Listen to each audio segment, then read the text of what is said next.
This video is about staying in a state of flow and how to proceed with it and what is the state of flow. The state of flow is like when you're doing something, but you really in that state. You really just looking at stuff that you need to look at the right damn time and at the right second.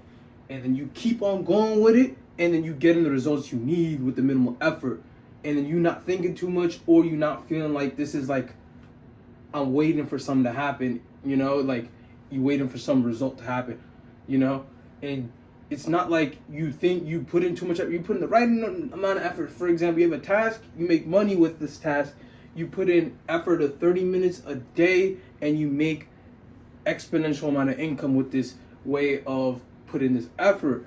And say you might put in too much effort of where your awareness goes at, and you might put your awareness somewhere else, and your effort changes and the flow state kind of tweaks you out, and then then something else happens, and you probably not looking at the right things at the right time, and you conceive awareness differently, and then everything else shakes your little sphere of reality of where how you've been, and now you're not flowing the right way.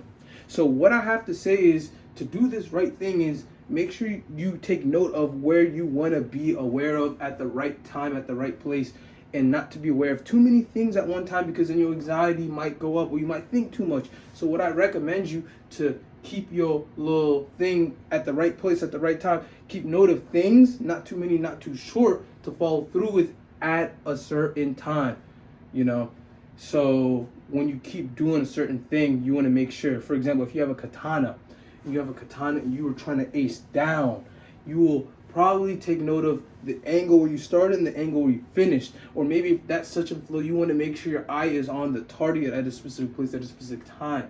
Those are things that keep you, if you're such a flow where this or this, where your eye is focusing straight, then you get into that state of flow of doing that for 15-20 minutes, and then that is something that you can do, that you are in the state of flow of. So to stay in this state, it takes some type of meditative nature or something, a clear mind, clarity of what you are doing and where you are at. And it's like you're meditating, but time passes by like this, if you understand what I'm talking about. If you kind of understand this metaphor where I'm trying to present this information. So like what I'm trying to say is, it's not that hard to get into the state of flow, but the hard part is initiating this. So then when you initiate this stuff, the problems, the issues that come around with what you're doing isn't a problem. And then everything else comes to solve itself at the right time, when you start this stuff at the right place. You don't want to start too high where, oh, I think I need to remember this and this, that. Or you don't want to start too low where you don't find value in things anymore, and you get bored quickly, and your energy is not being put in the right place at the right time. And you're getting late to things based off inactivity of where your awareness is being put at in that activity. This is Archangel Michael, Righteous Watcher, and I am signing